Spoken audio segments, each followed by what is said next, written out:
Hi, Nick Tockert here with the Historical Fencing Guild. Well, folks, the Historical Fencing Guild is brought to you by my books, The Simple Sword and the Fighting Axe, available through Amazon at www.amazon.com/author/Nicholas Tockert. That's me. Look how sexy I used to be. Anyway, I'm a proud member of the Rising Tide Broadcast Network, so y'all take a screenshot of this and look them up at www.facebook.com/Rising Broadcast Network. Great people doing great things all the time. And of course, my wonderful Patreon supporters at www.patreon.com/The Historical Fencing Guild. Hello, Cindy Cap. Sorry, I had to get through the shtick. Pardon the slight 1 minute delay. How are you guys? This is going to be an interesting week. We've got a little bit of industry news, a little bit of frustrations I could share with you as some plans for the future. As you may see, I'm running just a little low energy today. Earlier in the week, I got my first shot of the, thou shalt not speak of it on YouTube shots, and it kind of laid me out a bit. This was, of course, expected, but the relief of knowing I'm closer to living a bit more normally is just splendid, guys. So please, I will say this, if you have your doubts, go get your shot, stay safe, because I want you guys here to sword fight with when everything clears out. So that is really, really good. As always, please kick on the comments and turn on the chats, or else I look like I'm absolutely schizophrenic. But we are joined as often by the lovely Cindy Cap. Hi, Cindy. Hi. How are you? I've been doing some research on your part, and to benefit me in the near future. Oh, awesome. Okay, so you did the one shot. Cool. We heard them called the Fauci ouch. That's wonderful. Where I am, there was a bit of shortage. So because I live a fairly isolated life, I was able to get a appointment and basically stay self-contained until I hit at least the first one, because I wanted it to be available for the people who may not have as open a schedule as I would. So there's that. Thank you for the likes, and hi Foxy, hey, hi Thesis. I've got some stuff. Whoo, I'm feeling it. Sorry. We'll see. If I end up calling this tonight short, I do apologize. But that's just part of dealing with things. We'll see how it goes. Now, I got a message, and it was neat. I got the Fauci. I got a neat message that said, and I don't know if it was in the commentary here or if it was through my Patreon, which you guys should all consider. $1 a month helps keep me afloat. And right now, this and my books are my only employment, so everything is really appreciated. But the comment was, while we know you dislike flail weapons, what about Scorpion's dagger? Get over here. Yes. Well, on variant, that's a rope dart. I don't know, but it's been a while since I've ordered something straight for the guild, so I've ordered a kunai trainer that I can first review as a happy little kunai trainer, and then we're going to see if I can make rope dart go. Now, I make absolutely no promises. You guys know my nerves are shot literally right now. But we're going to see how this works. We're going to try to keep this rolling. And basically, I'm going to see if it's been a long time since I've played with anything like that, guys. If it has an edge, I've probably tried to make it go at one point in my life or another, but we will see. I have some plans, so that's coming up. Now, yeah, see, part of the plans are coming up. The weather has finally broken in my neck of Indiana where it isn't randomly freezing or raining. That means I can do some outdoor stuff. And you're like, Nick, you don't stream outdoor. No, I don't. Because right now, YouTube will not talk to my happy mobile phone, and I don't really like taking my computers outside. So I'm working on something along that, but it will be the resurrection of old school review videos. And basically, I'm hoping to take a day where I can crank out a whole lot of them in one setting and then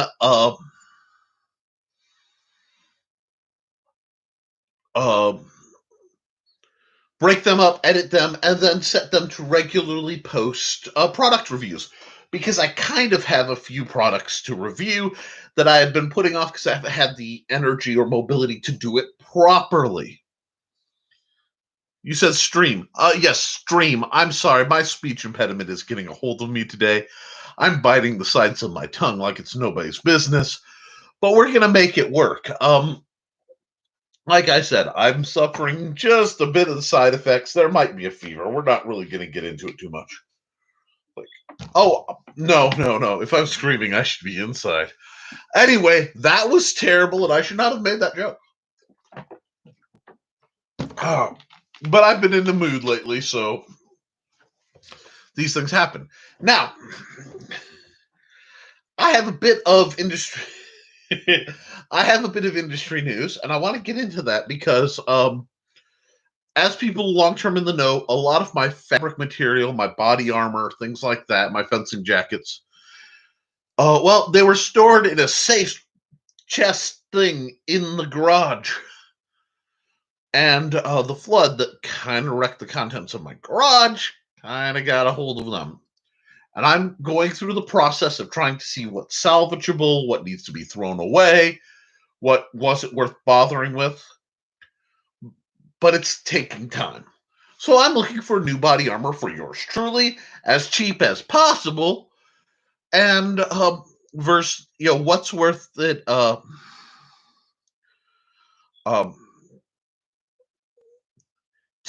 What's worth to keep and what I'd want to upgrade anyway. So I've been looking for low cost body armor, and there was something a while ago. A company named Destroyer Mods made essentially a battle hoodie. I poop you not. It oh wow, it really is getting dark in here. That's what I forgot to do. I forgot to turn on my light. 1 second. There we go. Okay, sorry about that, guys. There was so much light coming in from the window, I forgot to turn on the light, and I dropped an axe. But I'll hook it with another axe. I mean, isn't that what normal people do?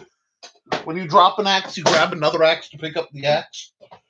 Oh, God, I'm just having a dropsy day, and that is okay. Now,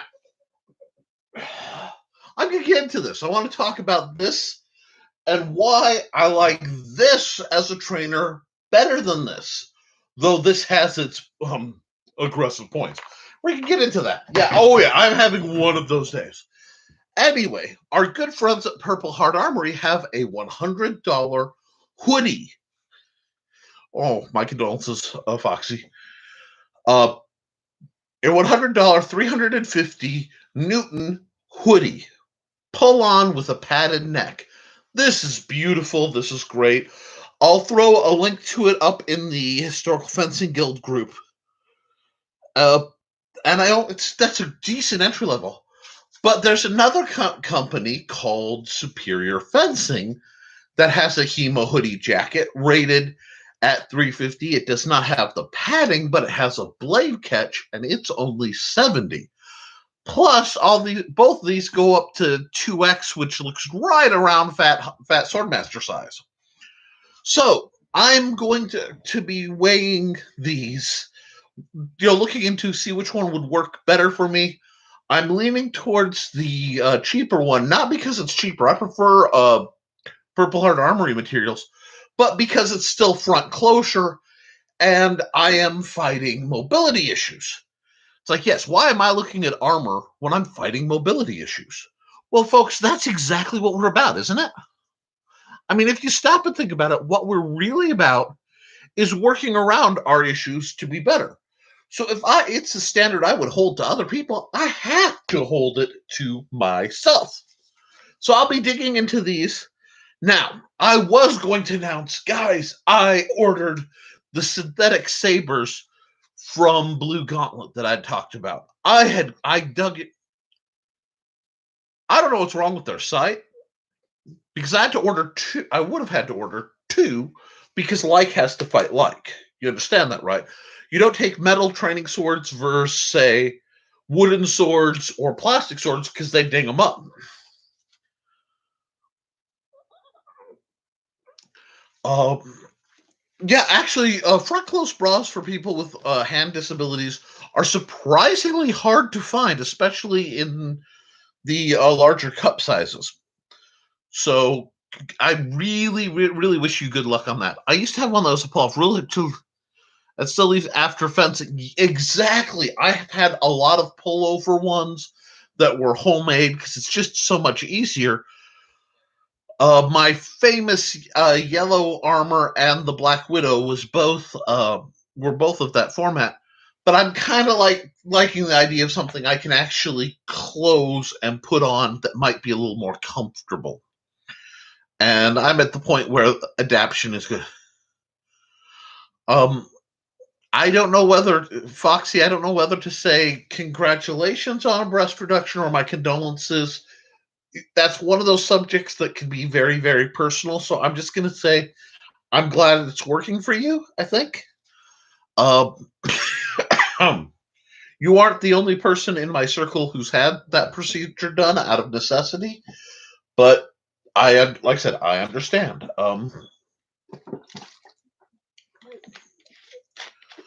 You made your jet. See, yeah, that's um.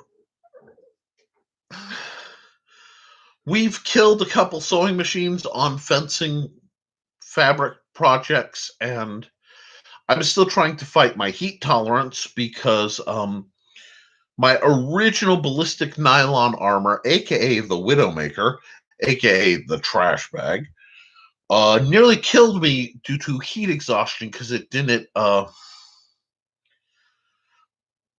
uh, it didn't breathe, and it was 120 some odd degrees, and I was fighting like a lunatic because I was having a good time. That's a story for another time. It's very embarrassing, and perhaps I'll tell it. I am also considering for my Patreon patrons, so this goes out to the people commenting especially, of doing some special videos just for you guys. But I want to know how you feel about that. Do you guys want more exclusive content, or are you really happy supporting something that's available for everyone? Because I don't want to presume. I want to serve the people who make what I do possible. So please feel free to chime in. Because I'm like, I like doing the early release stuff. So you guys will be getting. Oh, good evening, John. Glad to hear from you. There's something I was going to talk to you about, John. What was I going to? Oh, I start with the patrons. All right. So I'm going to be doing some things that are really cool, and they're going to go through my Patreon patrons, and they're going to get first dibs, and then they may go out. I would love to do someday a sort of roundtable, like Zoom meeting style video. Um, I know a lot of people who use StreamYard, which is on my to learn list, do multiple videos. I've been known to appear on something called Stupid O'Clock.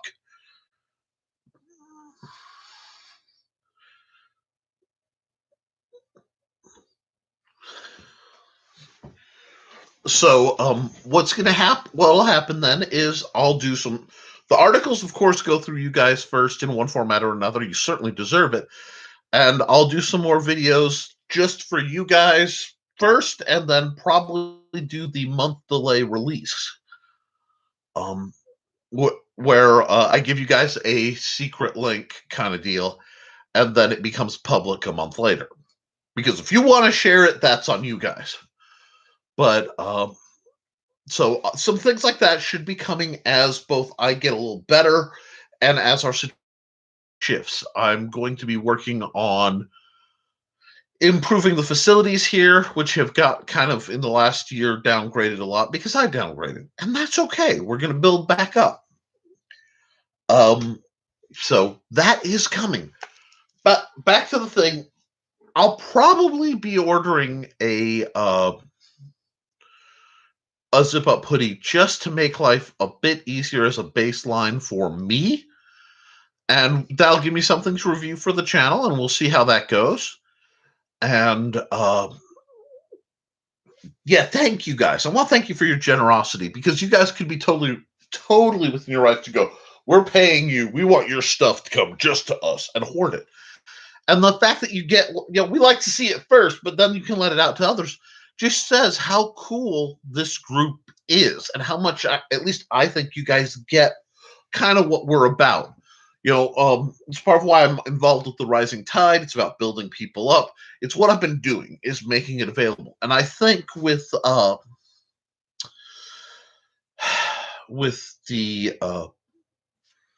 changes and with the stuff that's going on, we can make things and make it better. John's been asking me about a video I took. There was a glitch with my camera, and it came out absolute potato grade. So I may not be able to salvage it. We will see. I will be doing a review in the near future on some really neat stuff from both Swakhammer metals and from Sabersmith. Absolutely. See, that's and Thesis says paywalls are garbage. I have no problem with us seeing things early, but share it with the masses afterwards. I am so glad you guys appreciate that, and thank you. Hold on a second.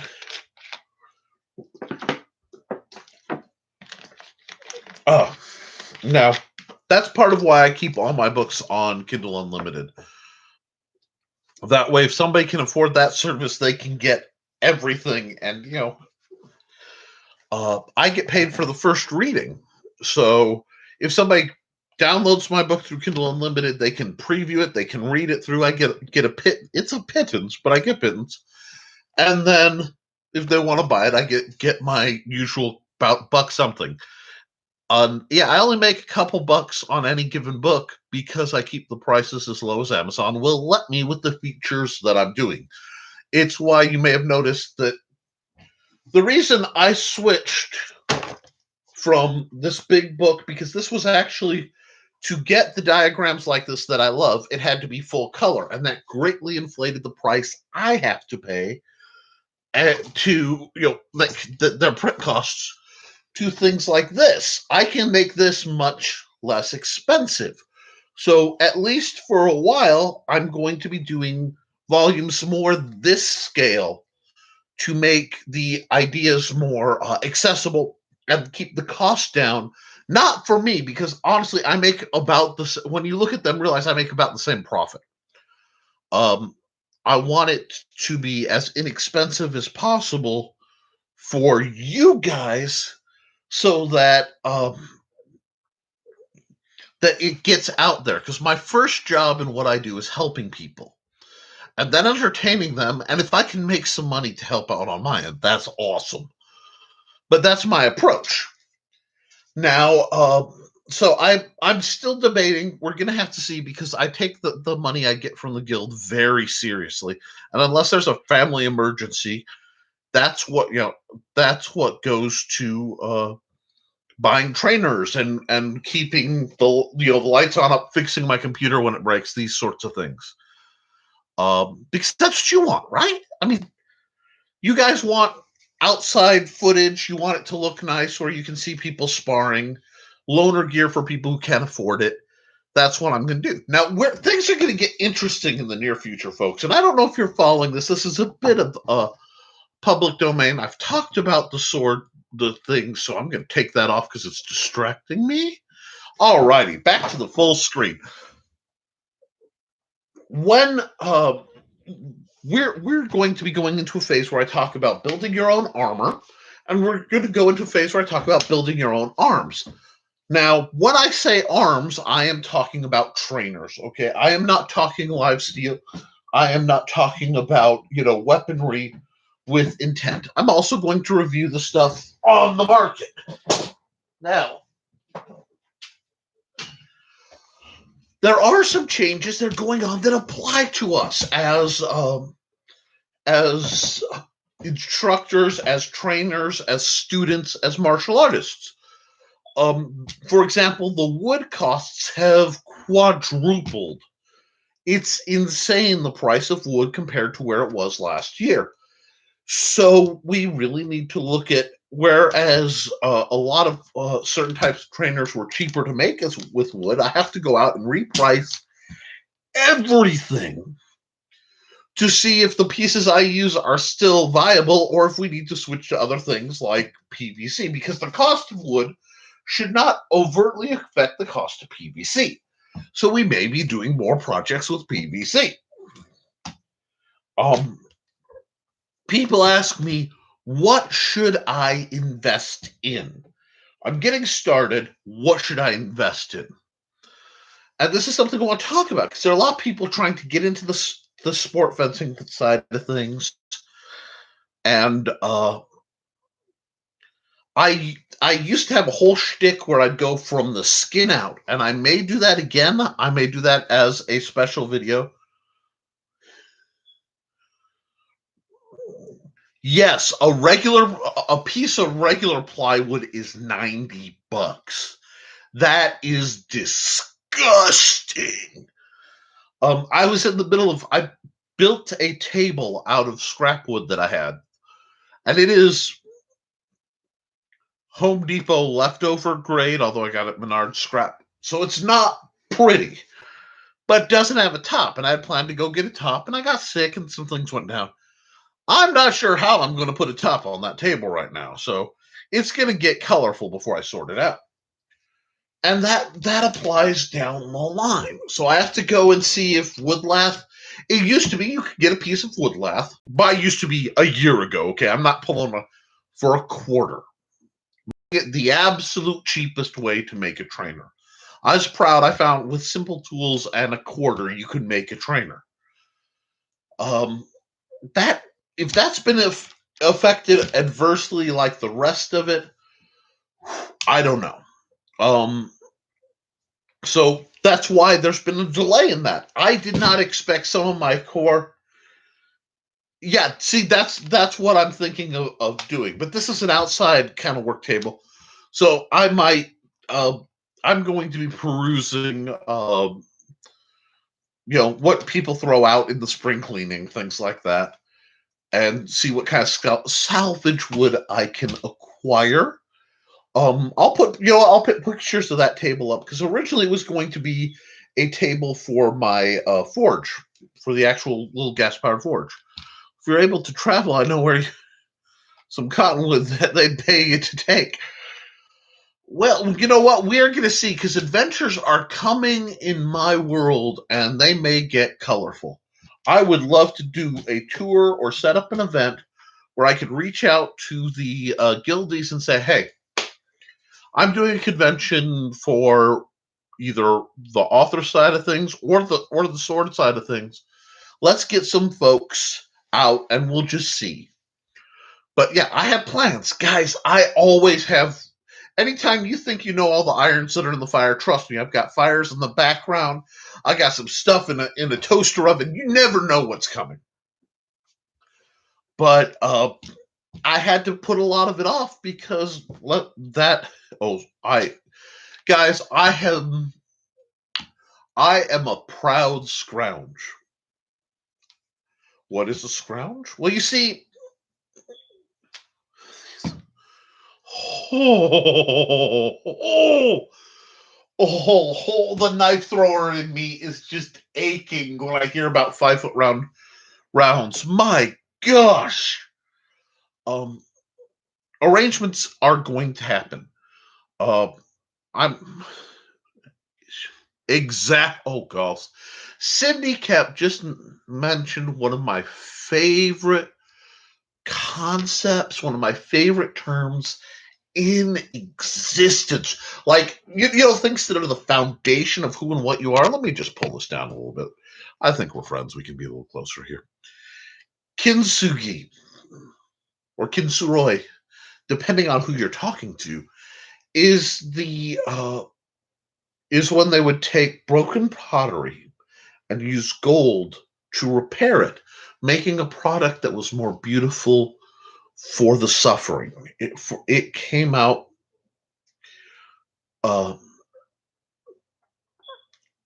that the act of breaking an experience beautifies instead of diminishes the being. And I absolutely, oh God, I am an absolute proponent of that. I'll be honest. There's a term, folks. There's a term for that floats around my house. I grew up with it. Waterloo. And there are only two kinds of people: the people who have, in this world, who have met their Waterloo, and those who haven't. And their Waterloo in this conversation is to go into a situation where you are completely defeated, to fail and break down, and you come through it. And people who have never faced a Waterloo, in my experience, have a fragility about them because they don't know that it's not if they don't know if they'll break, but how they'll break. Because trauma breaks everyone. And how you come back together defines who and what you are. And the lines of that are scars. That's why, I do not have any tattoos. I don't judge. I'm not one of those people, it's not for me. I collect scars. And while many of them are faded, there are stories. I have earned them, and they tell things. So I respect scars. And while I was talking, you got, that stuff's pretty. Thesis says, highlight the broken parts instead of trying to hide them. It is a beautiful concept. Foxy says, that's what our scars are. Absolutely. And you will find the most of the people who come and they study my book, they study the style, they hang out here, have gone through a Waterloo. They carry their scars. And part of what I say is never be ashamed of scars. Scars are something that reminds you survived. That you, and yeah, they scars aren't healed, and in many ways they'll never heal, and that's okay. Some experiences leave us changed forever. That doesn't devalue us. It simply changes. Change happens. And well, I would never chase it for its sake. The beauty in understanding someone has been through stuff, and it changes. John says some scars are not visible to others. That is absolutely true, and many times they're not visible in the way you think. But the more you learn to look, the more they're easy to see.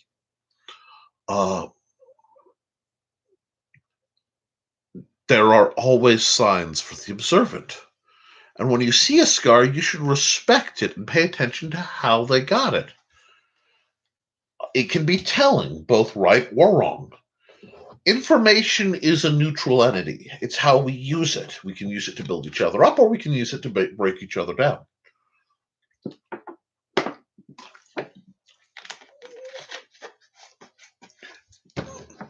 An assassin and a healer see about the same things when they study someone. Whether it's mental or physical, when you look at someone and you assess their capabilities, how they walk, how they move, how they speak, you're getting a flood of information. What you do with that is what's important. I consider the Sherlocking is the lovely name I've gotten for the random deduction game. And that's where you're walking around and especially you go somewhere like a a food court. You sit, eat, and you watch the people walk by. And you're people watching, but you're also analyzing. You're taking in the data. And so what does it tell you? And sometimes there's no inference to be made. You just notice something. So when you notice something, it sits in the back of your mind, and you see it again, you notice, and you start building frameworks around it. A real obvious one is watch the person who always puts their back to a wall when when they're in a public place.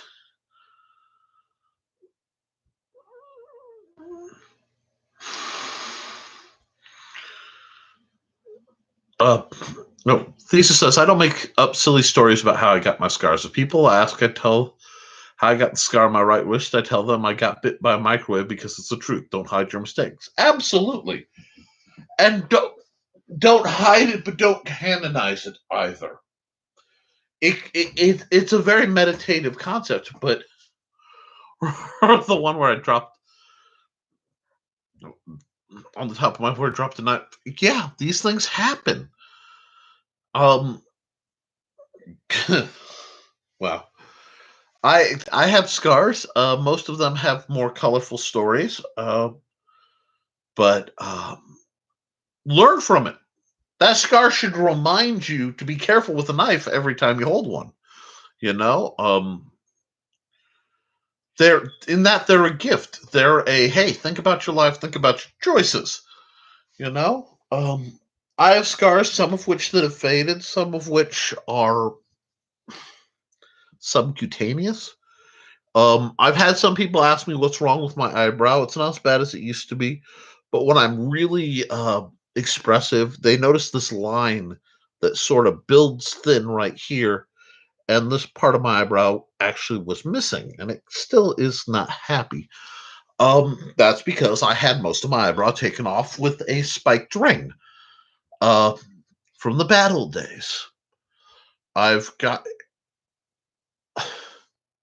my guard is significantly better now, but you learn from that. Stepped on a nail. Yeah, see, these things happen. And that you get the scars from the stupid stuff, you get the scars from the uh, important stuff. One of the first, here, this is one of my favorite scars. I don't know if you can see it. It's shaped almost like a rapier. You see that? When I was a little kid, I I was making my first rubber band gun. And I had that wooden open tool set, and it had that saw that has like grotesquely aggressive teeth, and it barked, and that's actually the distance from one tooth to another. You can see how it spiked. But I love that it left the scar that years later I look back and it looks like a little tiny sword. I don't know if you can see it, but on my finger. Um,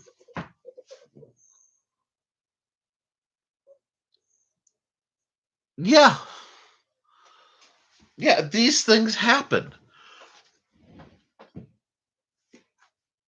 Yeah, so we need to embrace that. And the scars, if you've endured mental trauma, and most of us here have, that's okay. That doesn't make you a bad person.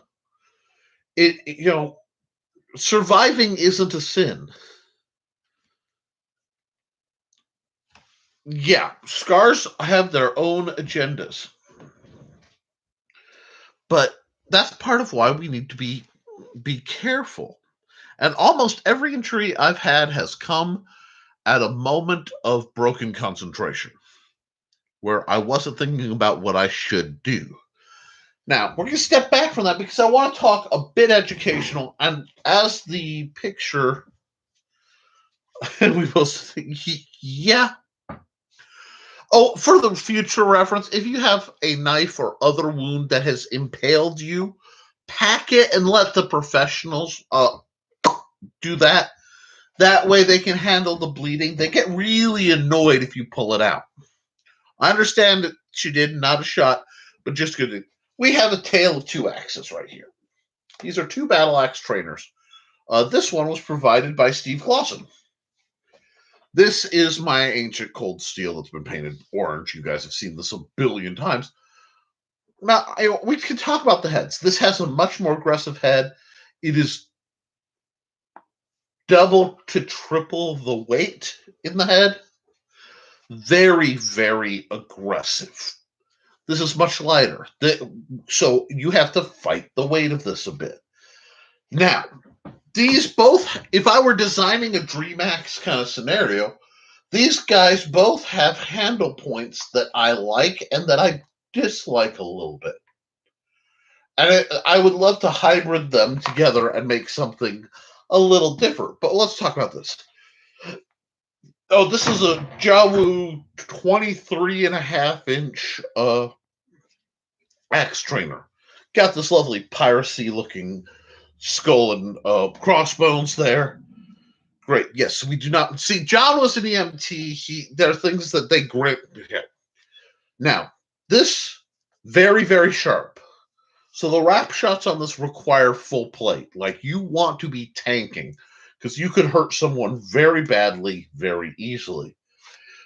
But there's an aspect of this handle I like. It is the 3 divisors. Now, as I talk about in the fighting axe, there are 3 basic grips for grabbing an axe, depending on how you're using it combat-wise. This is the short shank. You've grabbed it to pull it out of your belt. It allows for a punch. This is very good.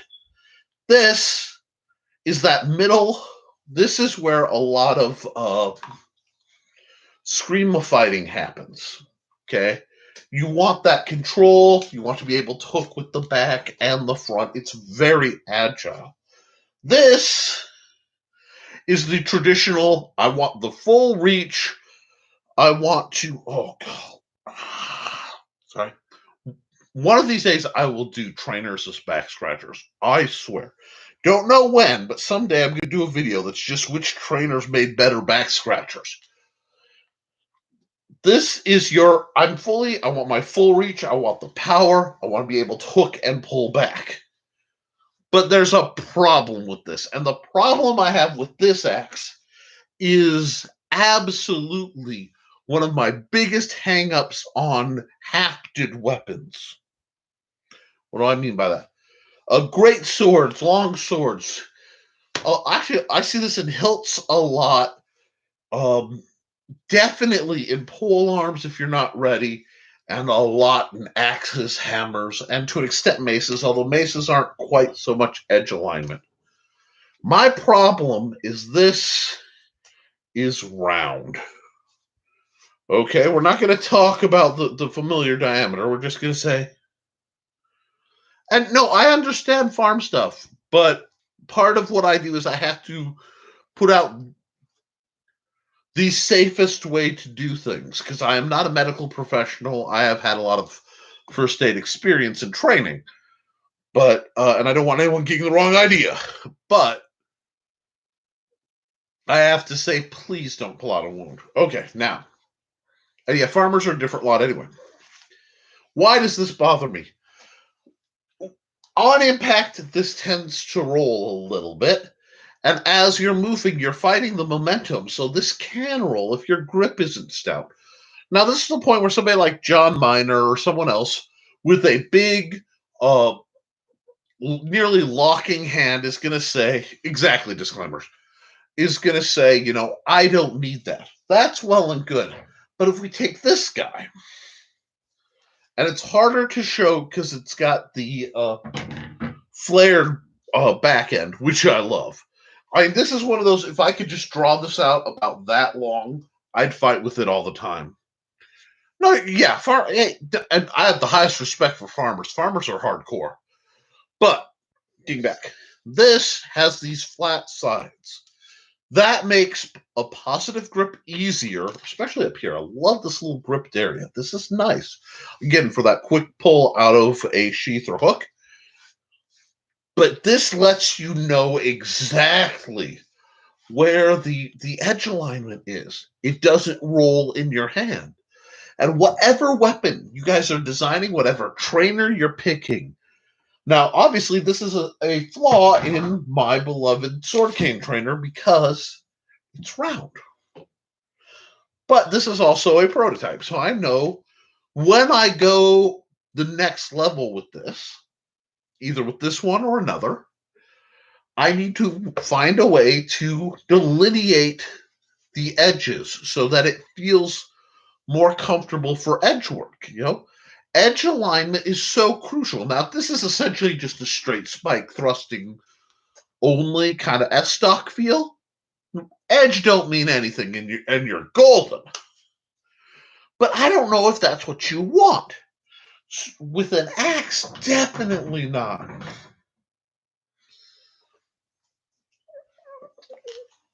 Oh, yes.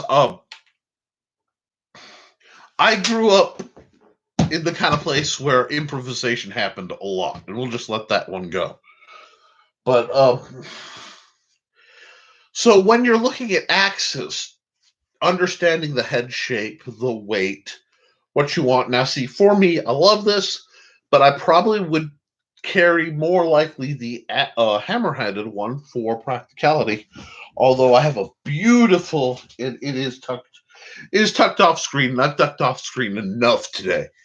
Sog axe for fighting, but still practicality. I don't want to give away potential tools. This works really well. It flows. It's a good, solid design. It's not perfect because I'm more inclined for a hammerhead than an axe. But this is great if you want to hoe with it. And there are times for that. You have to make sure every weapon is a tool. Okay? It is meant to do something. Now, I will always say it ain't the tool, it's the mechanic. It's not the wrench, it's the mechanic. You're going to drop something. But you have to pick up a weapon and thinking of it as a tool, what is it designed to do?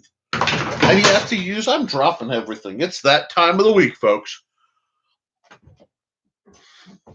This is a very light, this is one of my favorite trainers, and I can't wait to hear what Cindy Kep has to say about one or two of these, because this is a great light. But what's it want to do? You pick it up and you feel where the point of balance is. Point of balance is way back on the sky. Let me see if I can get it. It is almost perfectly where you want it in a parry dagger. It is like right at your thumb. That means instantaneous response. That's gonna. Okay. Well, I'm sorry. Let me know. I am so sorry, Cindy. This is very, very light. So what do we know about this being light? Well, we take our good guy Sting here, and they're very similar in function. They're very similar in length. But Sting's point of balance is right out here. It is relative to grip position nearly 3 inches farther out. This is still a very agile weapon, but by the grip feel, it will cut much nicer than Sting would. The dagger. Let me see. Who else do we have handy back here? I want something roughly in that family. Here's an interesting balance. This is a wakizashi. And you'll notice it's almost in between. So again, a very nimble, very light. It's almost like I favor short, nimble, light weaponry with positive edge alignment. And look at this. This is molded. This is all one piece. Is this Jawu? I think it is. No, that's not the markings. I'm not sure who the maker of this particular. Oh, yes, it is. Same maker. Let me see if I can get it. Boink. It's got that funny shape. I think it's Jawu or Wu Jiao. Dyslexia and that doesn't like it, but it's got a nice little Suba there and rubber, so it retains the Suba. So that's nice to know. Anyway, very light, very fluid. This is made for draw cuts for days. It slices, dices, make French fries and julienne. Okay, that's cool. Let me find somebody else to talk about. I was looking for somebody and they're on Walkabout. Okay.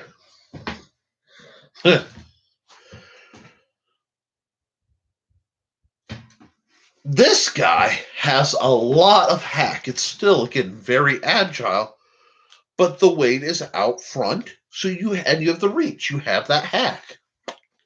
This actually balances better. Now let's look at the exaggerated story, because I need an exaggerated point of balance. This guy.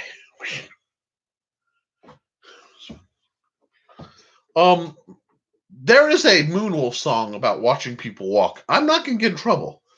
Point of balance on this, wow. I don't think I can mechanically grab it. I think the point of balance might. Whew. It is actually.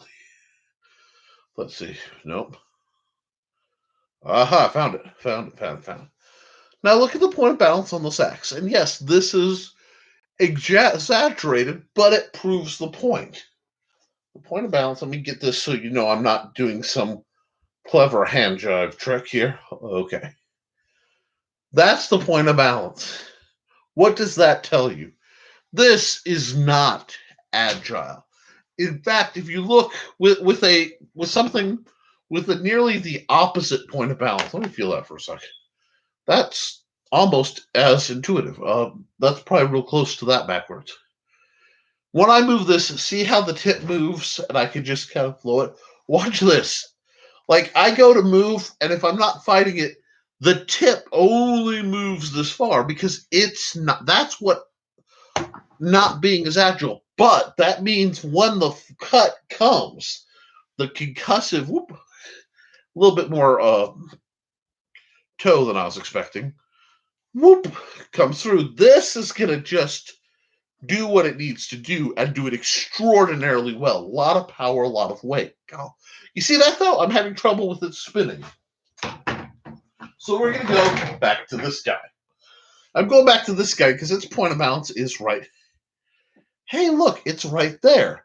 Now, when we talk about using it for more Eskrima styles, let me get there. Wow. Why would I like this axe more?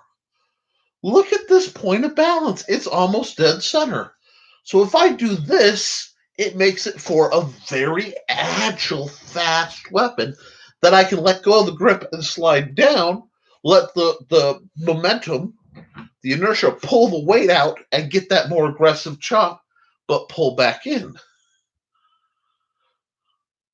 Don't feel bad. I have a very distinctive walk. So these two play well together. Why? Well, overall, let's look at this. The point of balance on that is there. The point of balance, I'm going to try to juggle these guys for a second here for your amusement. I do this right.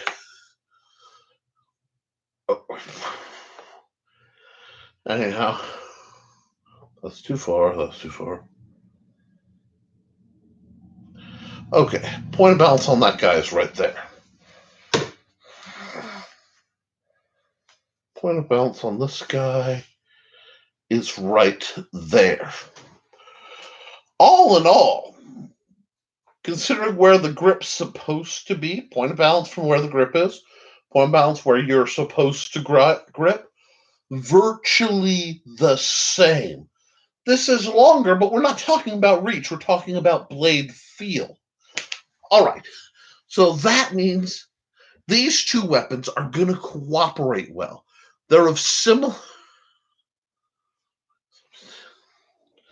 Oh, don't feel bad. Good gosh, no. The point is, these guys, similar reach. So if I have this axe in my more concussive masculine grip, we've talked about this before, fighting a more concussive style, and I have the sting sword in my more feminine thrusting parry, I get a combo that my hands know what to do with kind of innately. It's like hatchet and small sword are a great dual-wield combo. Hook, catch, stab, parry, chop the arm. Lather, rinse, repeat. And that's what you want. Now, the other neat thing about this combo is I am sitting in front of my TV. I'm sorry, my computer. I bonked the thing because I'm making a point, but that's fine. Boop, boop. I'm not hitting the ceiling fan. I'm not hitting the floor. I did bonk that one thing, but that was a cane that wobbled over, so I'm okay with it. Oh, yeah. Hi, Joe. Yeah, so that might be, yeah, this is going to be very natural. These are great. And basically, I'm planning to do a whole block of review series. I want to get past feeling the effects of the shot. I want to shoot a whole bunch of them before I have to get the next shot because I have that month period. I figure it'll be a week or two. Yeah, and John's flanged mace and hand axe. That is going to be something, John. Power, but condensed power. I'm going to admit I am a big Shadversity fan. I don't agree with Shad all the time, but I do find him entertaining. What is going on over here? This is getting a little. Lydia, do your job and block that off. Sorry, good help. But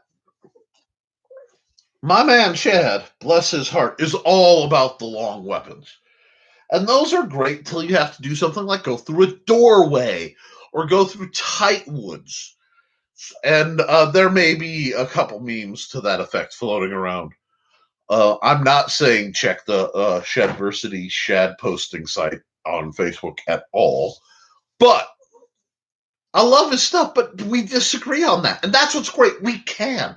I can say, you make some valid points, but I'm going to counter with the fact that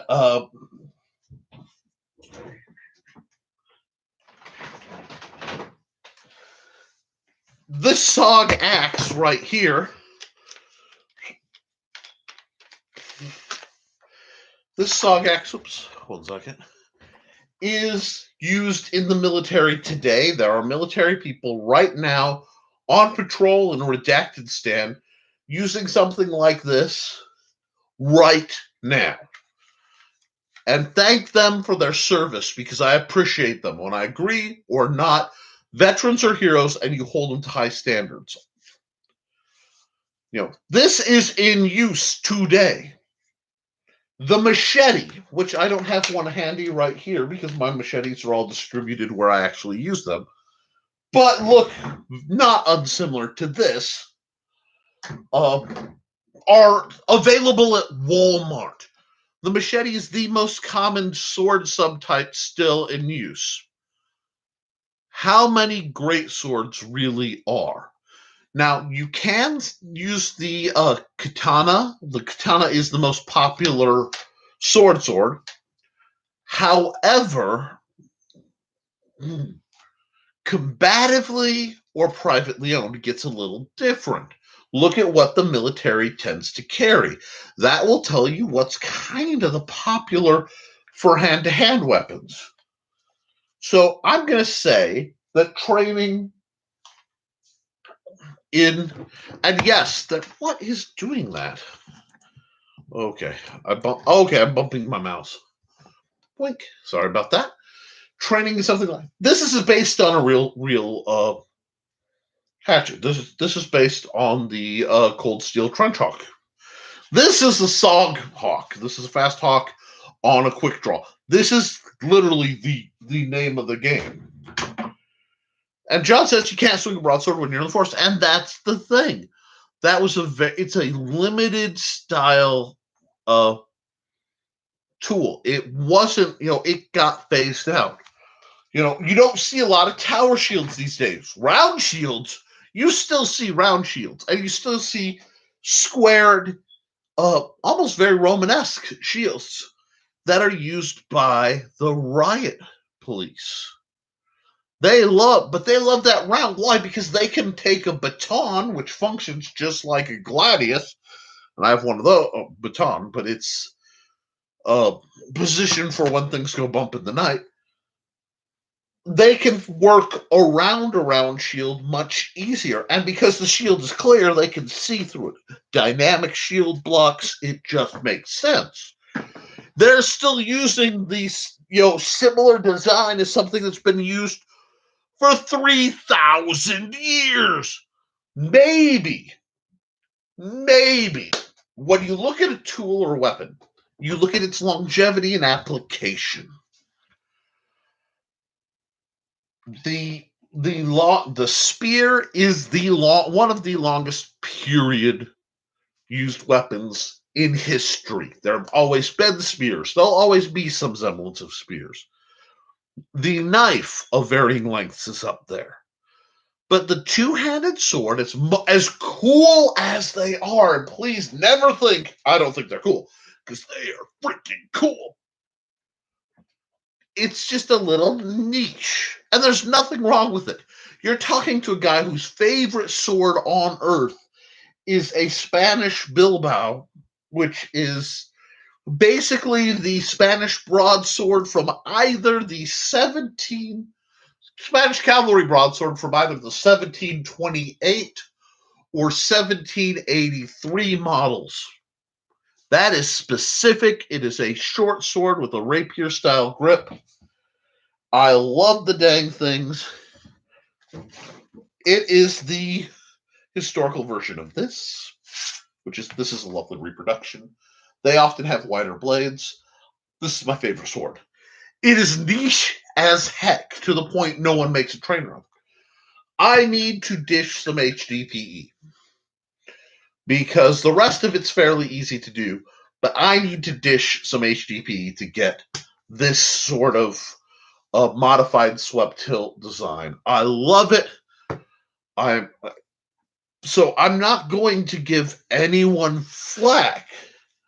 The problem is you also have to realize that no tool does every job. And there are a lot of people who will come at you talking about fencing styles that you have to fight Meyer long sword. And they will, or you have to fight Agrippa fence rapier. You have to fight, Guy Windsor's approach to rapier in a modern text. That is the same as somebody going, if you want to punch, you have to do Wing Chun. If you want to do, kicks, high kicks, you have to do Taekwondo. If you want to do, blah, blah, blah, blah, blah. It is, guys, if there was one martial art that was the end all and be all, the secret, most awesomest, best ever, end of the universe, solve all problems martial art, that's what would be done. If it was a universal thing, that's what would be it. And what you usually find in modern unarmed martial arts is a trinity. Okay? Sometimes the styles that make it up shift, but it's a trinity. That's where you get the MMA, like boxing for your strikes, judo or jiu-jitsu for your wrestling, Muay Thai for your knees. And you basically have a leg kick work, an upper body work, and a wrestling group. And all three of these... You want to kick dance line, man. Holy cow. Hey, those Rockettes can do it, man.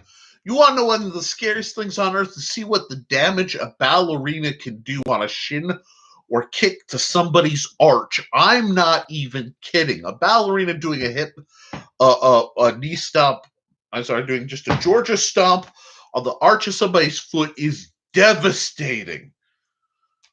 Dancers are an art that overlaps with martial arts. Never doubt that. Just like marching band overlaps really well with line combat. It's groups used to dealing with drummers. But my point, You have an obligation, folks. You have an obligation to learn what works for you. And that's why, guys, as we reach the hour mark, why I talk about the simple sword and why I wrote it. This is a primer, folks. I wrote this as a primer that went over most of the styles and distilled the 80% they all agree on.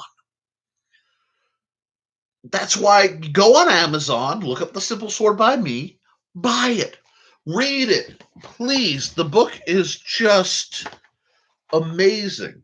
This is amazing. I'm going to do a whole series at this style to make them individually more acceptable, and then I'll compile them into the next big book, because that's what some people want. They want the little, so that's what I'm going to give you.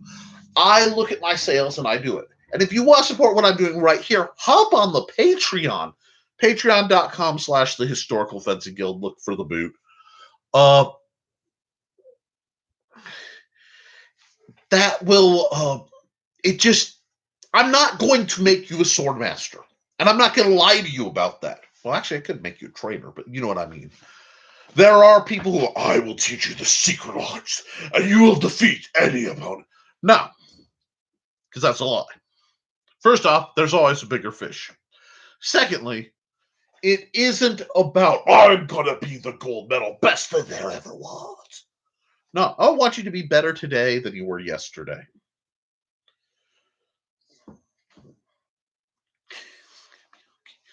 Yeah.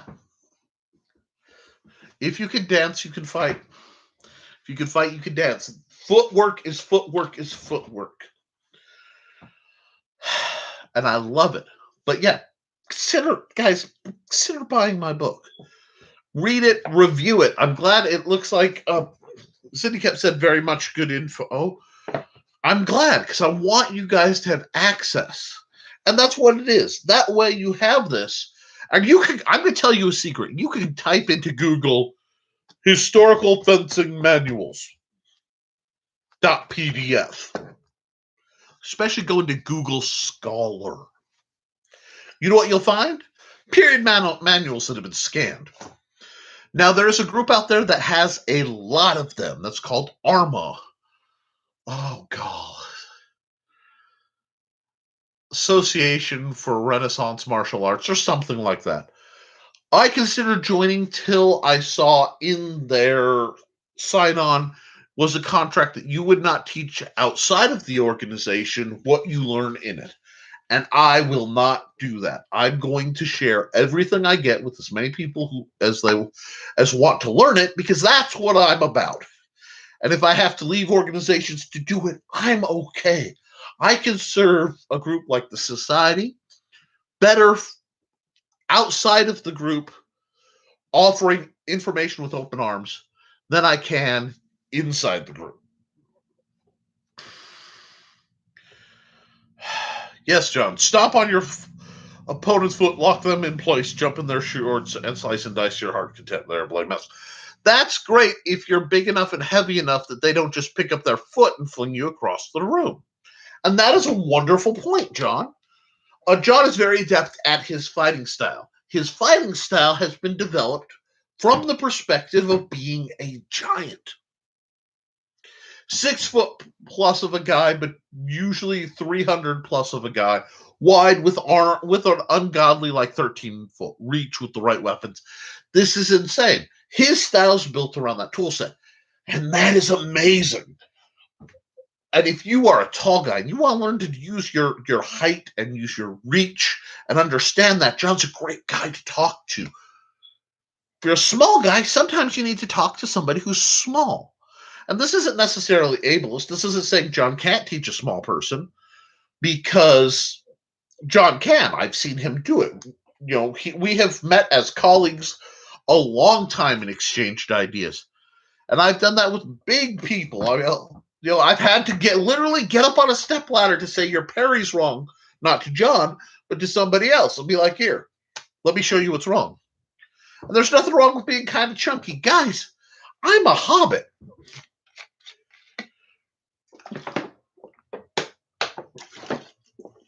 There is nothing wrong with that, but you work around with what you got. Okay? And that's why I will train people, and there have been times, that's not happy. There have been times where I've been like, okay, I've given you the basics. I've trained tall people, and I'm like, okay, you need to go talk to John. You need to go read. There are some people where I'm like, oh God, the way you naturally wheel things, you need to talk to you need to know Meyer. Like my buddy Richie, love Richie. I miss him fighting. He had health problems and he can't fight right now. Might not ever again. He's in my prayers, but he's somebody I would point towards Sean because they're both tall, so they can train at literally a scale.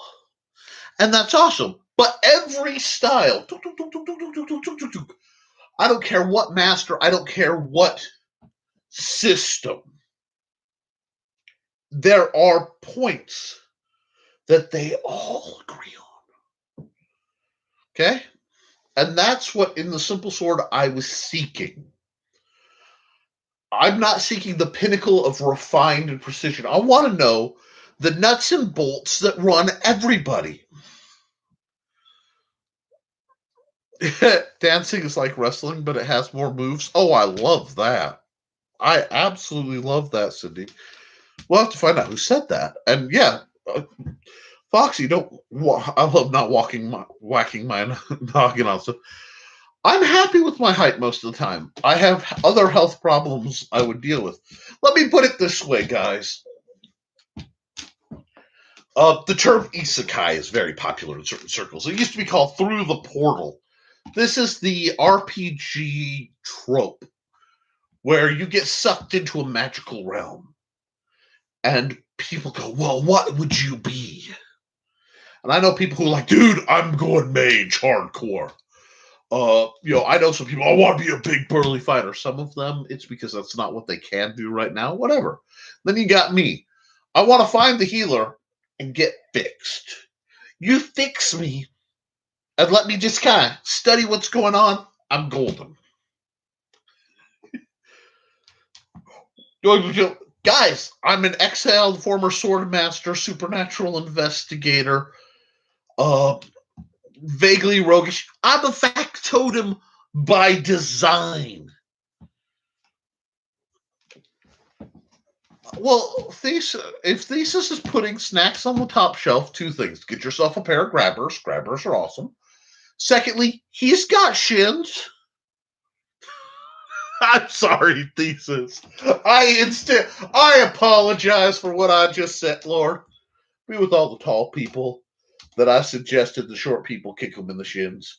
I realized that was not civil, but okay. I'd go get in trouble for that.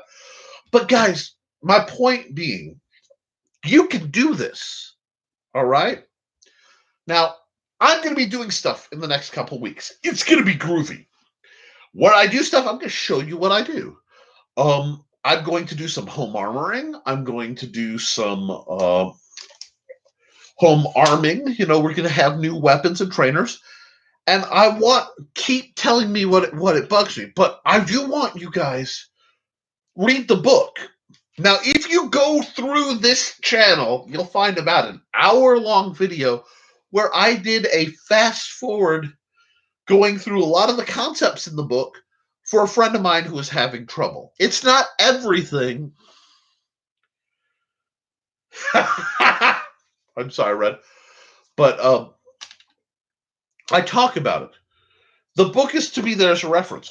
This video series was started, the very first video I ever shared was for a friend who couldn't make practices and wanted a guide for basic drilling. It's in vertical format. That old a video. And yeah, see, hide your stuff on the bottom shelf on the bottom thing. Tall people hate that. And see, then when he bends over to get the snacks from the bottom shelf, you can step on his back or shoulders and reach the tall shelf. I've been halfling too long, folks. Anyway. the point is, find a style that works for you. Find tools that fit you. John's tools happen to be built like the wet dream of a emo kind of sundre anime guy who doesn't talk much and goes a lot. You know, swords big enough that you can surf on them are scaled to John. That's cool. You know, I pick light. It's like an old person. Oh god. You know, guys, I'm trying to be good here, but now I'm getting hungry and it ain't fair. I've got a Pop-Tart over there that I can't eat because I'm talking. And I've got a Berry Blast Go Juice because they were out of my black cherry. It is dark days for the Republic over here, but aw, see, they're being cute, and I support cute. I have this crazy thing, when you're married or you're together, it's okay to be cute. You've earned it. And if people don't like it, they can take a flight. That following comment has been censored by Nick not wanting to lose his broadcast rights. Ask me later. But, now, and guys, thank you for the likes. I got 7 viewers, 7 likes. Not much more I could ask for. If you haven't liked, please like that, because that tells the YouTube algorithm that I'm still valid. And hopefully I am plotting to acquire a merch service.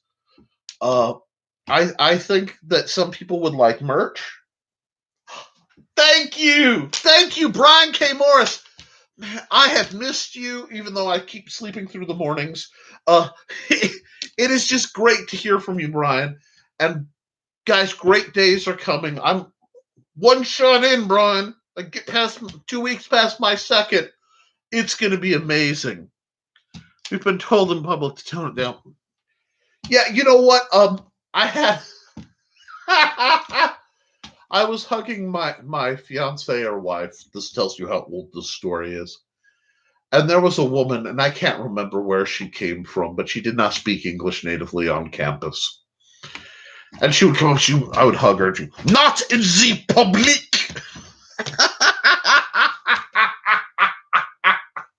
Oh, God, that was funny. Oh, God. Oh, don't ever tone anything down. No. If I'm toned down at all today, it's because I'm dealing with the shots. But no, I enjoy. But yeah, that's what, guys. This is why I write my manual. The next book will probably.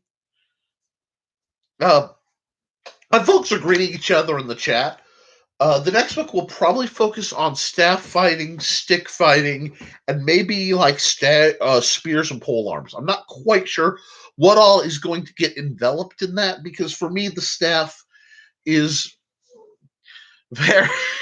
Okay, I gotta keep a semi-straight thing while you guys chat. But the staff for me is both one of the first styles people should look into, and it's something they need to come back to after they've played with other styles. Because if you take the stick, and I'm just gonna, check this out. My sword transforms into a stick. All right, if I'm using this as a staff, this is great. Anything 3, 4, 5 foot long. This is basic staff, but I'm indoors and I'm trying not to renew my Don Quixote badge. I can fight this like a staff, very traditional. I can fight this like a spear, very pool cue.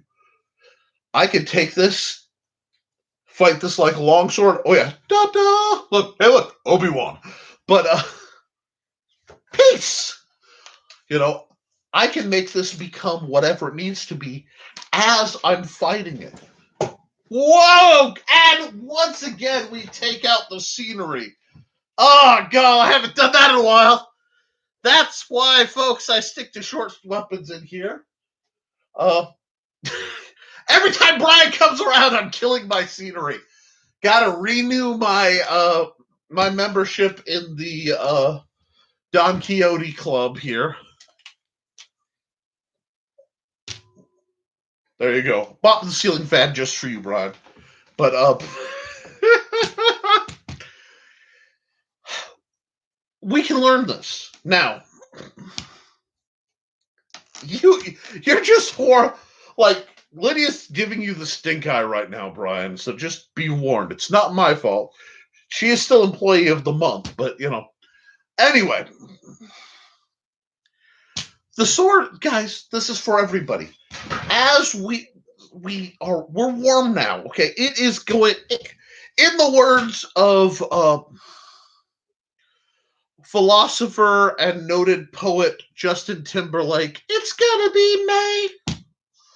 So tomorrow, it will be May. April showers have mostly moved on. We are.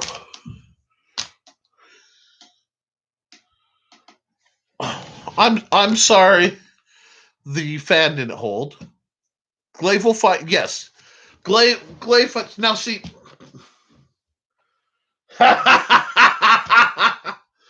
Oh God, I've got so much good stuff going on. Hold on. Sydney Kep says, speaking of killing scenery, got my new Tai Chi fan. It's a bamboo one. The plastic one didn't hold together in spite of Gorilla Glue. Gorilla Glue tends to foam. A lot of times it'll act a bit more like great stuff. So super glue sometimes is better. The plastic one didn't hold together in spite of glue. John Miner says, Glaive will fight a spear, staff, polearm. I love the functionality. Glaive is amazing. I'm going to be talking about my short spear, the long spear, a few other things that John's provided. But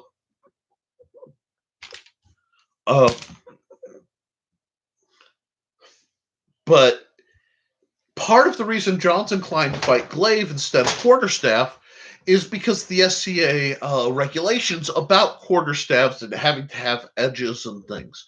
It's interesting to see how that's evolved his style. And yeah, see, we got Brian talking to Foxy says that was a horrible impression. I love it. I only do bad impressions. Like, I work with this. Nothing good will come out of this except a reasonably annoyed version of Saul Rubinek. Snag it, bag it, tag it. That's all you need to do. But other than that, and that's not even the voice, it's just who I am. Give me purple gloves and, someone from the internet who's here to help. We can make this work. But why? Yes, I'm live streaming. Thank you for letting me know that, phone, across my screen. Phone, TV. Hold on. There we go. I had to gesture to my computer rig. I said not phone, TV. Anyway, the computer likes to glare at me, and that's all right, too. Oh, the biggest weapons I own a Quan Dao and a spear that has a teddy bear head on it. There's a reason. There's a long history of creative things hanging from spears in my association. One person we used to associate with was notorious for having a foxtail, and we're going to say it's synthetic for the company involved, that hung on the bottom of their spear so they could jiggle it and go, here, want a piece of tail? But yeah, I got a laugh from my wife from out of the room. I couldn't hear what, but it was like, we saw nothing. It's all good. Yes, technology in general likes to glare at you from what I've seen. Yeah, technology hates me with a passion. There's nothing short of that. Tech hates me. And the picture you guys see is a family picture. We own it. We own our rights. It's nothing YouTube can glare about, so they can deal with it, even though it only flashed for half a second. There's no one who can claim that picture of my wife's family. Good God. Anyway.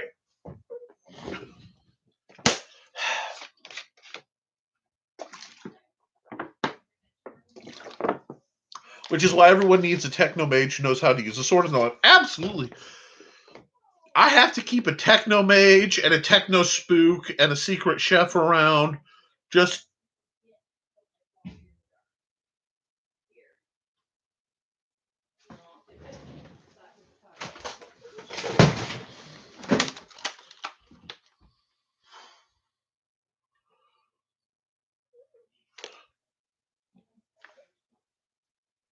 Okay, false alarm. Thought there was a Shoggoth moving around again. I've had enough scenery issues. I don't need Shoggoths. But oh yeah, a Full Metal Shaft. It's one of the heaviest things. Yeah, I believe it or not, crippled up. I used to do all my drilling, okay, sword and staff, with about a 3.5 foot long crowbar. Octagonal wrought iron crowbar. Yeah, hey, it's good. It's good to know. And yes, techno mages, we have some. I just have to remind them sometimes. You can use your sorcery for fun and not just dull necessity. Guys, you can wire LEDs. You don't know it, but that's a superpower in certain circles.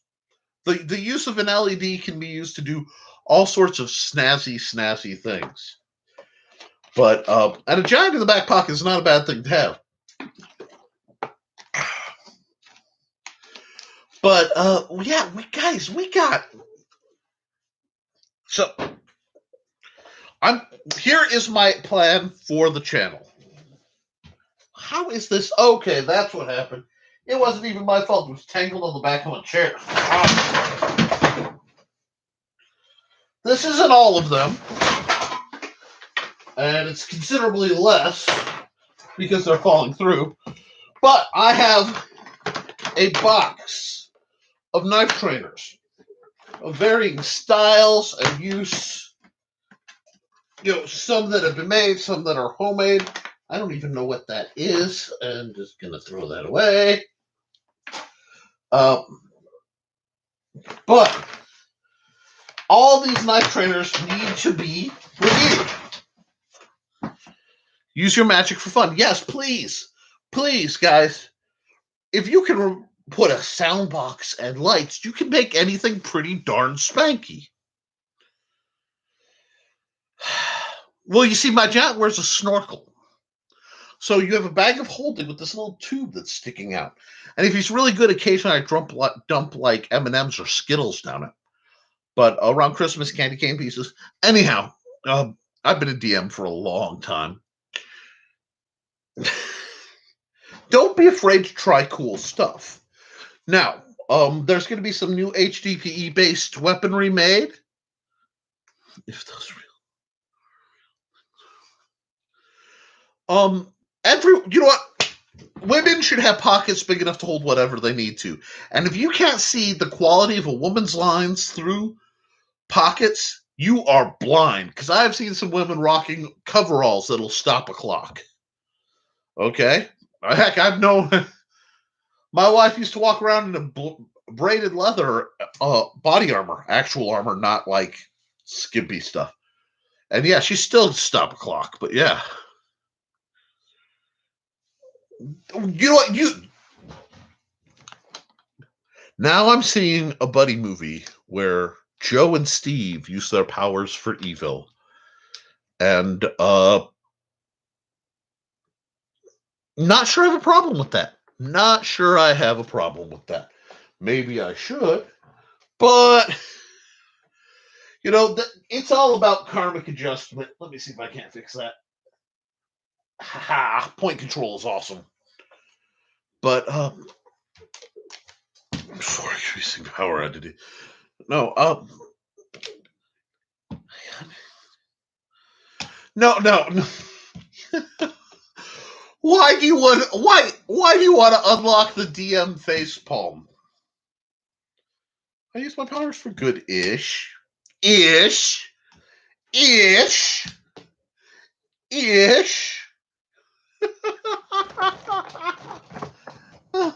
Oh god, that's not my dry erase marker. I do have my dry erase marker. Oh well. That's the dry erase marker. Hold on. Alright, hold on. I know how this is. How this is supposed to be. By the way, you should be supporting the Rising Tide Broadcast Network. Yes, I already plugged it. Yes, I am plugging it again because I saw it on my board that it's erasing. But please, aha!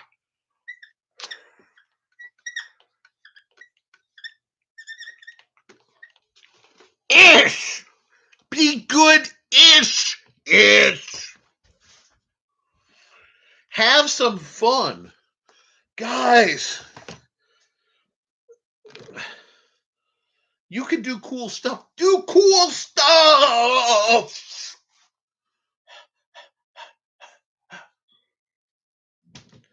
This is PVC. It is used to take water places. Keep it clean, make it go some places. I turned it into a sword cane trainer because there's a one. Is this good? It's a weapon. There's always some karmic debt involved.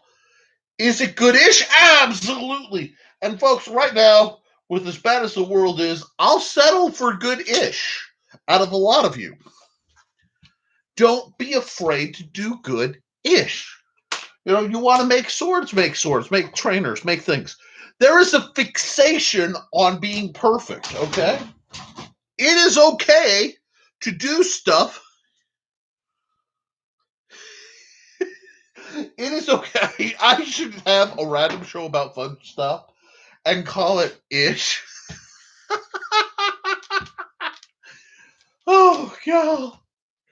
You know what? I do have a second channel I'm planning on revitalizing once I get my current bucket list of projects knocked out a bit. But right now, my wall is pretty well covered. But yes, you know, a fun show is something I might just consider doing because I do need to do some goofiness that's more off topic, and there's some talk. Plus, I do have a love for B or lower rated horror and sci-fi, and somebody needs to do more of that. So we'll see what we can do. Nope.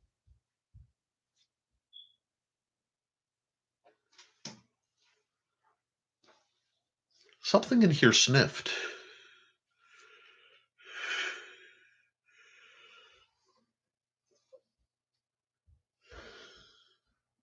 Like, I'm not even kidding. Something in here. You say around the Virgo. Now I just want to see Nick with a top hat, monocle, sword cane trainer while singing in the rain in the background while he takes on several thugs like they are in the 20s. I cannot provide you with that currently. I can recommend a movie called Banraku and Killer Number 2, who is one of my favorite guys of all time. I love the way that goes. And say around the Virgo, what? That's funny because apparently my sign like that matters to anyone. But yes, I am a Virgo. Ooh, neat idea, hun. Yeah, see, great ideas, great fun. And that's what we're about here, guys. We're learning to sword fight. Now, I'm gonna pull it down a bit.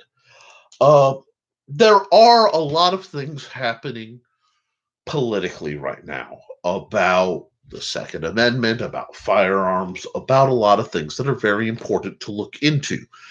This is not the channel nor the format for me to get into in depth to what that means, but this actually kind of carries over from Banraku and a few other things.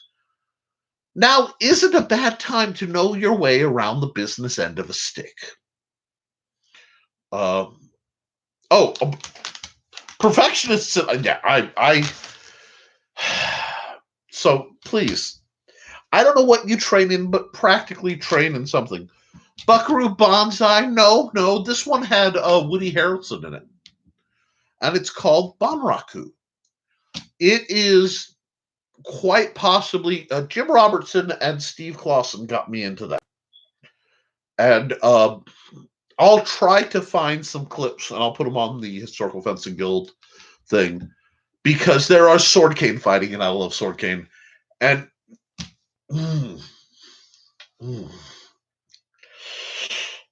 Ron Perlman is amazing in that movie.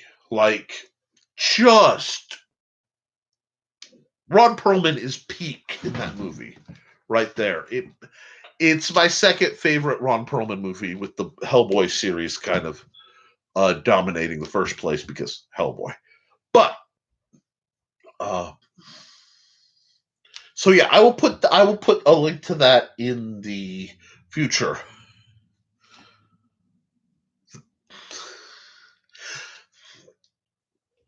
There's a pair of doves outside your window. Are they white-winged dove? Are they like a white-winged dove? Saying coo, coo, coo. Anyway, you know what? I got it for $1 at the Dollar Tree too. It was amazing. I saw it and I'm like, that looks cool. No, Banraku is one of my favorite action movies of all time. It's one of my favorite fighting movies, and it's one of my favorite like kung fu fighting samurai awesomeness movies. It's up there in my mind with some of the classic Jackie Chan movies and things like I'm gonna sound terrible. Guy with Secret Kung Fu and The Dragon's Revenge. It is an amazing movie. The art style is brilliant, and the fight choreography, it just makes me happy. If they're going like that, they be ghetto toes. Oh God. Oh, John, remind me to send you the video I found about the guy talking to the guy who was 6'6" and could bench 1,000 pounds. But Banraku is one of those incredibly niche movies. And God, I sound like that guy, but it's fun and it's deep. And what I love is they mix fighting styles and they mix them well. When you have somebody with we'll say samurai to keep it simple, background fighting somebody who's a barroom brawler, they're going to fight differently.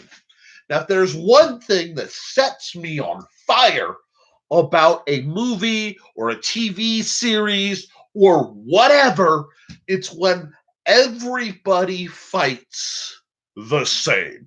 I hate that. The dance. Yes. See, yeah. But are you talking about the dance in Bunraku or My Fat Guy Happy Dance? I just need to know, because Fat Guy Happy Dances can happen based on amusement levels.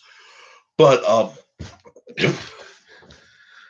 I'm gonna have to put that on, and I had plans to watch something else tonight. Well, we'll see. I got another late night in me anyway.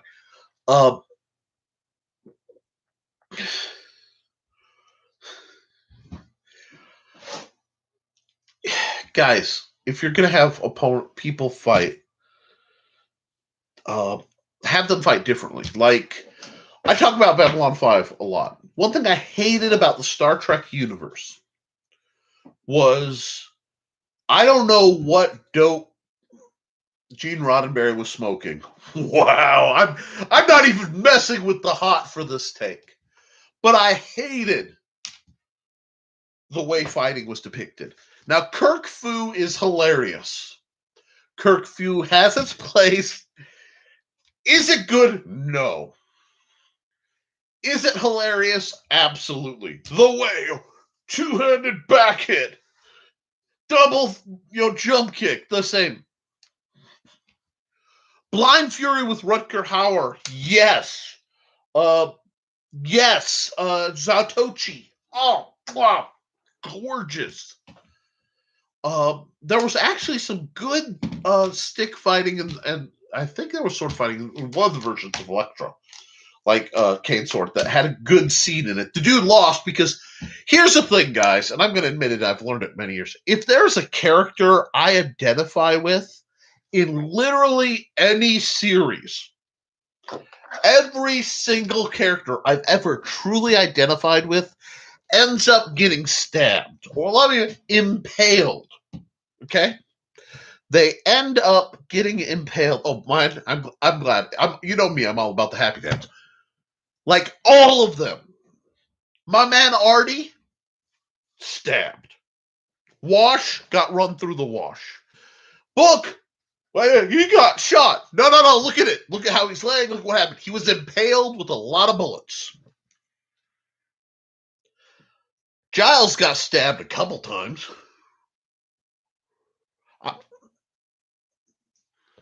The librarian got stabbed with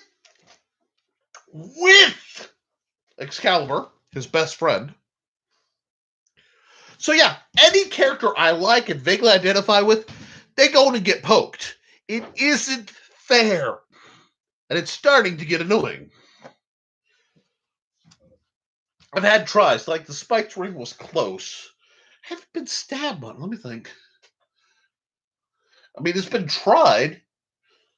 Well, technically, dang, the skin wasn't broken, but a whole bunch of ribs were. So yeah, it was tried. I got concussively scabbed, and my boy Sergio. I have not seen Game of Thrones. Okay, Sergio, whatever his name is. I have not seen that series. I have seen clips of two things. I've seen all the clips of watered down Sergio guy with the poofy hair and the sword mastery, who's teaching people to fight with wooden dowels. Where have you seen this material? It's almost like real sword masters don't care. It's the mechanic, not the wrench. But dude bit it. Maybe. I still say he was the faceless assassin because I know that from previews of the books. And my girl Arya, I'm a little short thing. I'll use weapons that work well for me being a little short thing.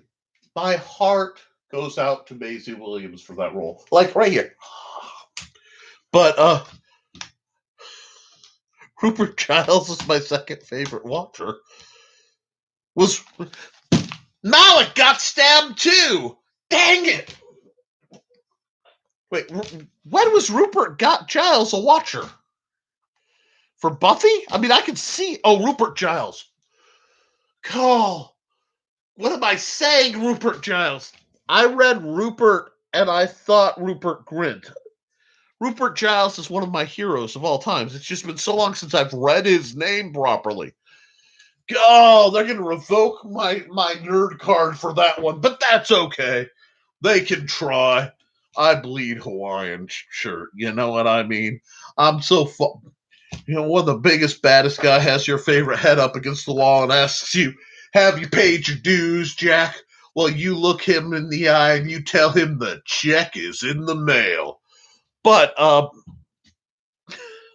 yeah, I just invoked the greatest film ever made. Big Trouble in Little China.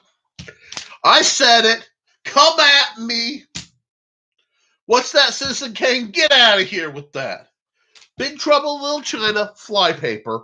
We can talk about the rest. And if you haven't seen Flypaper, watch it. Probably, is Bonaraku up there? Bonaraku's in my top 10. Tremors. Tremors is up there. Tremor. See, you have to take Tremors as a series, though. You have to do one-shots for movies. Because then you get things like Jurassic Park and Tremors and the B5 movies that no one else seemed to watch. But that's okay, because I had no budget and I loved them anyway. Anyhow, Jack Burton, Big Trouble in Little China. Abso-fraggin-lutely. God bless America.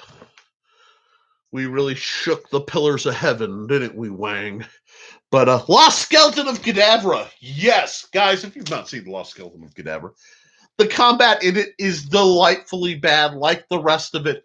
But for the rock dance alone, it is worth the admission. If you love B-grade hunkers, clunkers, and other horrible films, please watch that movie. You will thank you. You will thank you. You will thank you, and you'll thank me too.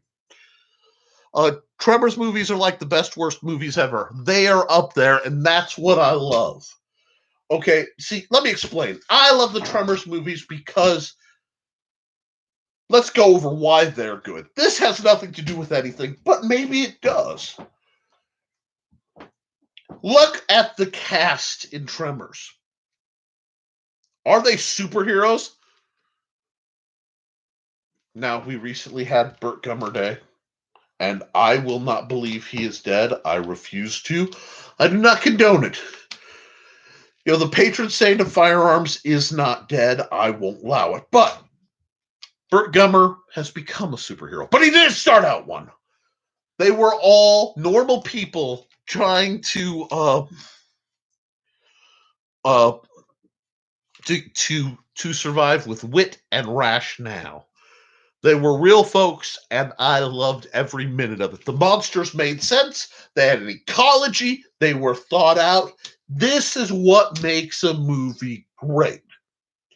Okay? When there are rules, you accept it. Now, that is for monsters. I make exceptions because my favorite slasher of all time is Michael Myers in the original Halloween. Why?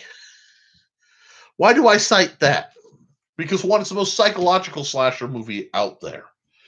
The end credit where it's showing all the shadows and the music is din, din, din, din. Yeah, that, boom, love it. Now, that they didn't explain it, and he didn't die. Why? Because he's evil. He's the boogeyman. His shtick is he just keeps coming. This is why I hated the Rob Zombie version. Oh, he's a psychopath. Oh, no. The shtick about Michael Myers is he's unkillable, unstoppable, evil guy. He has a timeline. He goes passive. He comes up. He does his thing. Brilliant. I don't need, he's not Jason where, all you gotta do is drown him and you can pacify him. It's okay, he just wants his machete back. No. That's why I love it. And I love B grade. I love practical effects. Get out of here with that CGI unless it's really bad. And then I can enjoy it. Anything in the Sharknado family, great for that. But it's a different experience there. That's why Asylum keeps making cruddy movies and I keep not paying for them to watch them. But we won't get back. The fighting, all the way back to Star Trek, the fighting in Star Trek in the Next Generation became so many palm strikes. Palm strike, because that's him. It got better in DS9, and then Voyager was just Voyager. But everybody fought pretty much the same. You look at Babylon 5, some of the choreography was painful. I'm not going to lie. But if you look at the way the Centauri, they all fought pretty much Taekwondo, flying jump kicks. Then you look at the scenes where our boy Jakar's fighting, and he's in very much Mantis style up here, hissing and being crazy. I loved it. A little bit of Viper, a little Mantis. I loved that. Because two different cultures, two different species fought differently. Yeah, the Americans. Yeah, the Americans. The humans, but let's be honest, Americans. We're all about basic. I'm gonna box you now, pal. And the Drazi were all about bad, crazy. I'm gonna throw scenery and kind of tackle and that sort of stuff. All good, but it was distinct. If you were doing any kind of writing, any kind of story, any kind of movie, and you have people of different cultures, they're gonna fight differently. Now they may use the same tools. They may use them very similar. This guy, Celtic Leaf Blade, straighten it out, and you get a variant of a Gladius. Put an angle on it, it becomes a Dao. You narrow it, it becomes a Jin. You're going to find similar tools across cultures because they work. But you compare the fighting styles of a given culture and a given time period, whole different. And see, okay, guys, I want to talk. Cindy Kemp says that's why I have 2 fighting styles running in Condemned Courier and 3 in Lines of Succession. I want to talk about Cindy Cap for a minute. I'm going to kind of bust you out a little bit here, but not in a bad way, dear, because I love you. And we got 15 minutes. I've read her works. In fact, we talked about fighting scenes, and I got to see it.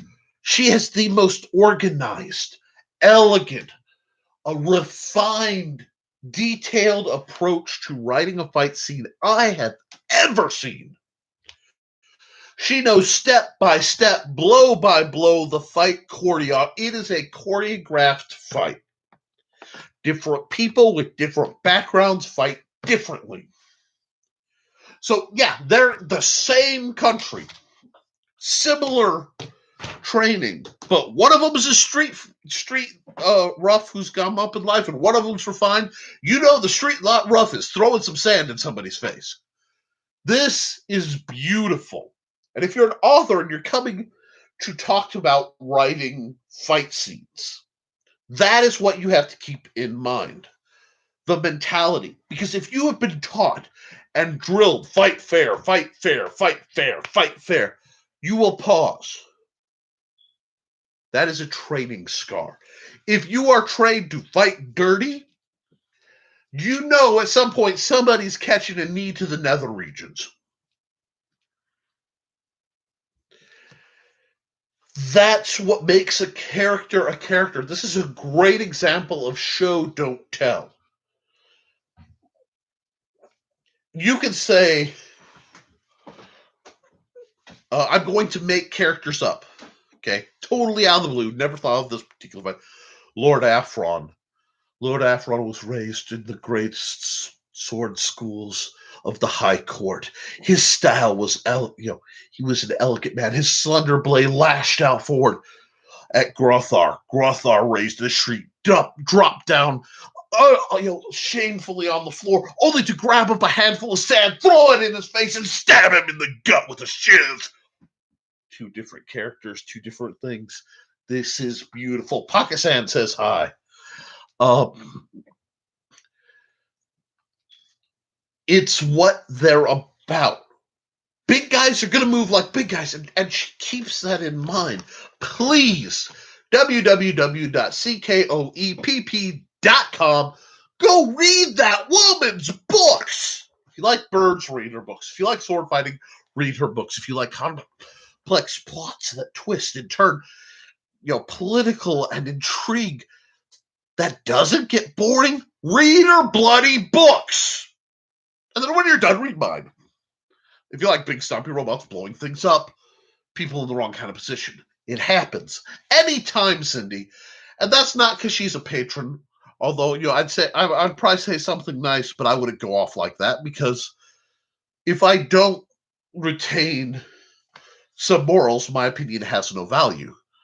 And while I am mercenary, that not on that. Join her mailing list. Should probably read something other than Kotlin programming. I'm going to ask you a question, Joe. Have you read any of the books that I've actually put out? I'm curious, since you're kind of in them, at least as a side character, you really should read some of them, he said, staring ominously. I can't do the Gowron eyes.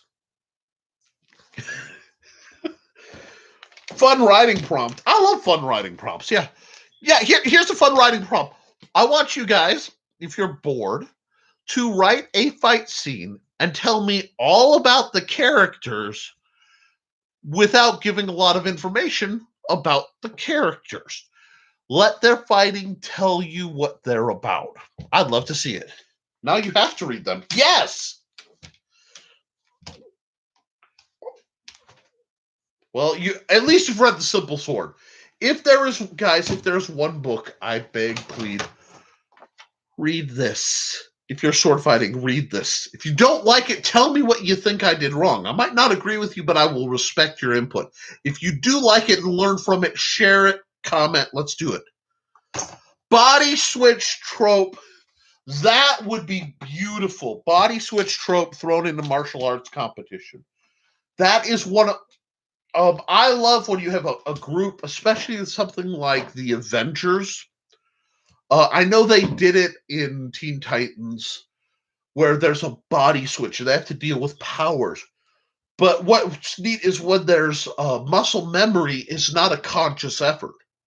It's they're not even sure where it is. There's some talk that there's an actual, why your gut hurts is there's a nerve cluster there that has brain-like function. I'm not really sure on the details, but that would be good. Tiny people in large bodies and the reverse is amazing. So write it up, guys. That's what we do. We write, we create. We're all gonna had to describe a one-on-one fight while I was DMing Highlander style tabletop RPG. It was difficult at the time because you had to count for every possible reaction from the player.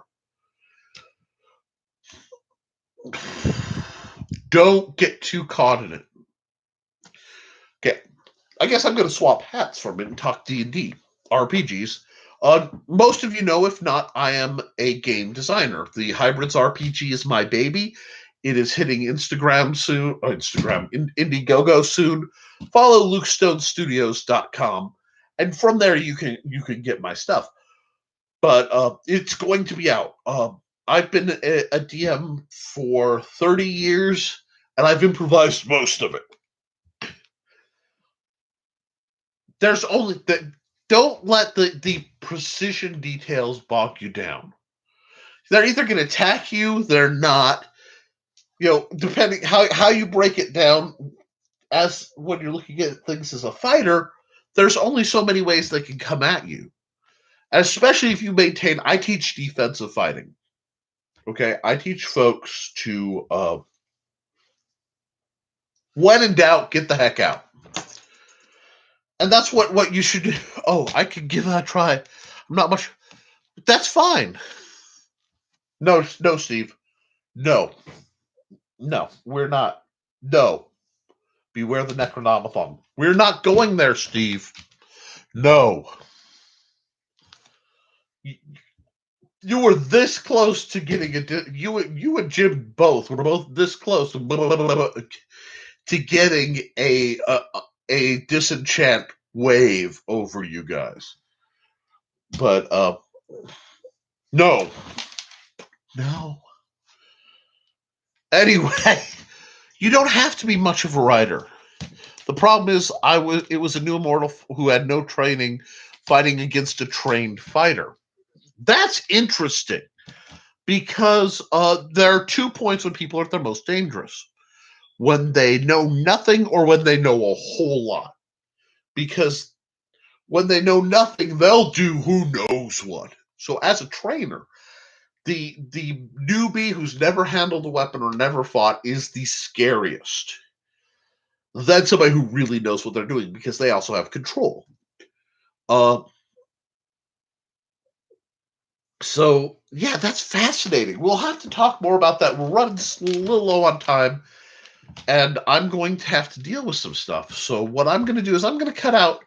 We're going to start winding down right about now because, like I said, I have something coming up down the hallway that I have to deal with. So, thank you guys for coming out to a great show. I genuinely hope you enjoyed it. If you didn't hit the like button, please do so. And please share this. I want other folks to enjoy these conversations and get on them. If you really... Oh, okay, I see what you're saying. Nothing wrong with a one-shot on the fly. I've been doing that a long time. That's quick draw gaming is the best, in my opinion. But I'm glad you guys had fun. Please look into Cindy Kep's books. Go on Amazon.com/author/Cindy Kep. I believe will get you her stuff. Amazon.com/author/Nicholas Stockert. It's me. Get yourself a copy of The Simple Sword. Get yourself a copy of The Fighting Axe. You want a book on a different style? Ping me. I serve my readers. I have some projects up in the air, but great things are coming. If you really appreciate what I'm doing, if you like the idea of swords being discussed and trainers reviewed and information out for free for the masses, and you want to help, please consider becoming a Patreon member. at www.patreon.com/thehistoricalfencingguild. Look for the boot wherever it is. And consider joining up, guys. $1 a month helps me fund this whole shenanigans and get armor and gear and upgrade things so I can train people who otherwise couldn't afford to do it. That's what I do. Or that organizations are neglecting, or that they don't have anywhere else to go. Follow Rising Tide Broadcast Network on Facebook. Thank you for sharing that, because I'm all about building folks up, and the more people I have, the more people I can help. So thank you, guys. Be good to each other. It is warm now. I want you guys to start slowly drilling if you aren't. Whatever you have, whatever non-sharp sword simulating object you have, a trainer, a toy sword, a stick, PVC, whatever, start working through slow motions. If you don't know what motions to do, when you're done with this video, go all the way to the very first video I shared. It is me going through the 9 guards in the simple sword system. Anyone can learn it. You go slow, pay attention, build a foundation. From there, you can do whatever you want. That's what it's for. But be good to each other. Be good to yourselves. And as always, guys, support your local sword master.